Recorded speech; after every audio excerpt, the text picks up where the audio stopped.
Hello, my friends, and welcome to Food Love Club. This is where loving your health equals loving your life. I'm Pam, and this is the first video of a new series called Food Love Club. And here we'll be talking about healthy recipes, food and lifestyle, and healthy tips for everyday life. So stay tuned. I also have an ebook on the 8 nutritional steps for better health. So I'll list the link below and you can download it for free. And if you like this content and want to see more, please subscribe to my channel if you haven't already. And of course, if you like this video, please give it a thumbs up. All right, so today we're going to talk about the basic foundations of health. So I have 8 nutritional steps that are going to boost your energy, reduce aches and pains, and help you think clearly. So let's begin with step 1.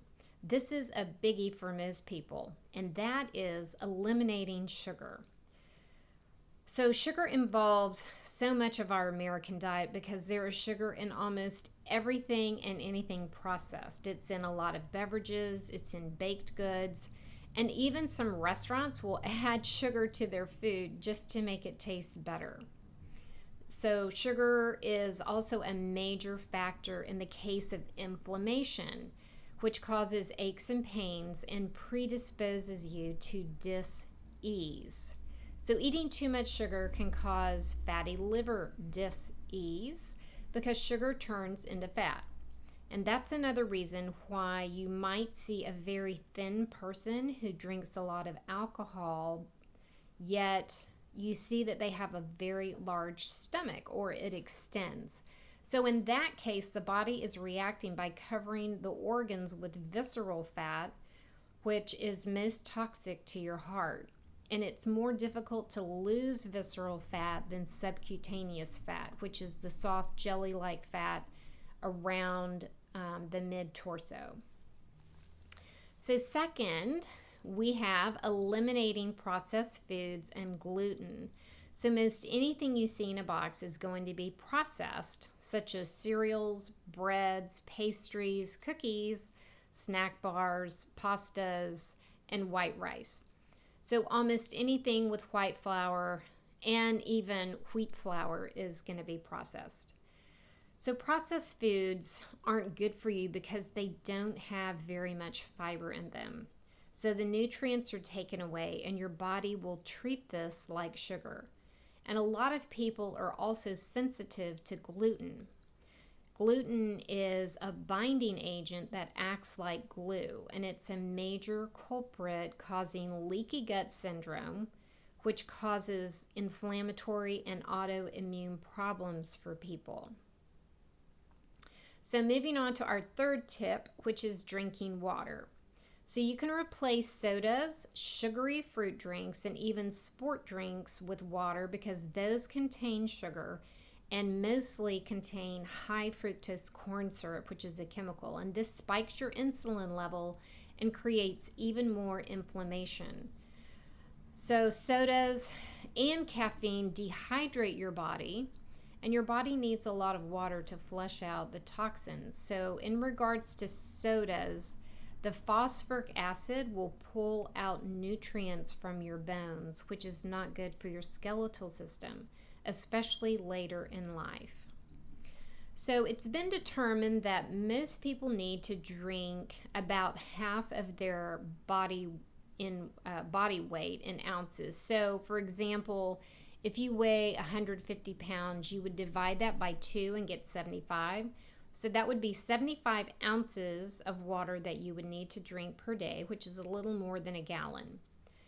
And also when you're buying water, you want to look for pure or spring water. And it's best to get water in a glass container or a plastic container that is BPA free. And this is because plastics have harmful chemicals in them which disrupt your hormones. All right, so like your mother told you, eat your fruits and veggies, and this is 4th on our list. And I always find that it's a good idea to fill up your plate with 50 to 60% of vegetables because they contain natural fiber, antioxidants, and phytonutrients, and these help our bodies function better. And fruits also protect us from free radical damage because they're so highly full of antioxidants. And it's best to eat fruit 30 minutes before a meal or 3 hours after a meal because the natural sugars help accelerate your digestive system. And also, if you can, choose organic veggies and fruits because they don't have pesticides and they're not fertilized with chemicals. So obviously, this is going to be better for your body. And our fifth step is to eat organic, pasture-raised, grass-fed, or wild-caught proteins. So we choose these types of proteins because we want our bodies to function without any added hormones or antibiotic-laden meats, poultry, fish, or eggs. So these hormones and antibiotics that they put in those proteins can disrupt our hormones in our system, and this can create havoc within your body. And you'll notice that they taste better as well. Now, on to the sixth step. So if you eat dairy, try replacing it with raw dairy products. Why? Because these two are laden with hormones and antibiotics that disrupt your hormones and the natural chemical processes within our body. Also, dairy is highly acidic to our system, and this creates not only inflammation but mucus. So for people with allergies or nasal congestion or lung congestion, dairy will affect your symptoms, making them worse. So if you do continue eating dairy products, try to make sure they're raw and or grass-fed. So our seventh step is to avoid GMOs, which are genetically modified organisms. And in these foods, they contain toxic pesticides and herbicides, one of them being Roundup, which kills weeds. So this has been shown to negatively disrupt the natural gut microbiome in humans, which is the foundation of our immune system. These pesticides and herbicides destroy the soil quality, and they even impair the plant's nutritional value, not to mention they pollute the environment. GMOs are usually found in corn, wheat, and soy, so avoid those products if you don't see the label GMO free. And lastly, our eighth step is to replace vegetable oils and seed oils with either coconut oil, olive oil, or avocado oil. Now, this is very difficult for most people because if you're eating out, and especially if you're eating fast food, you can almost guarantee that you are eating foods that have been made with vegetable oil. And what can I say except it's just bad for you? So canola oil, which is widely used in all foods, basically it's a hybrid of rapeseed, which is genetically modified and heavily treated with pesticides.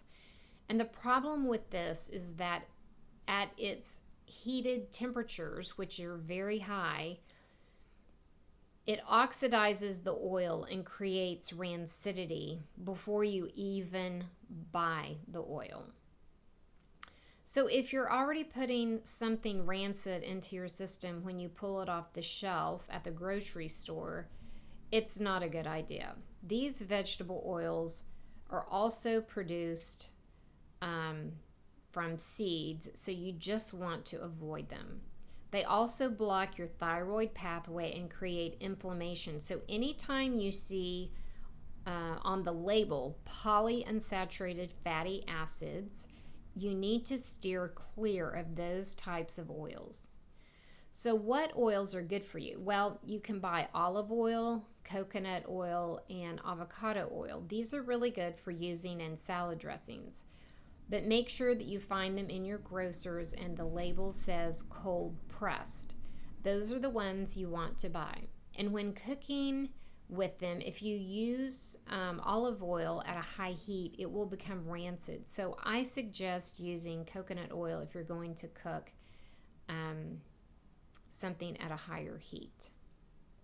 So that concludes our nutritional talk for the day. Stay tuned for more tips and recipes. And if you want to download my ebook on the 8 nutritional steps, you can find the link below. Also, you will find my contact information at foodlove.club if you want a free consultation regarding your health questions.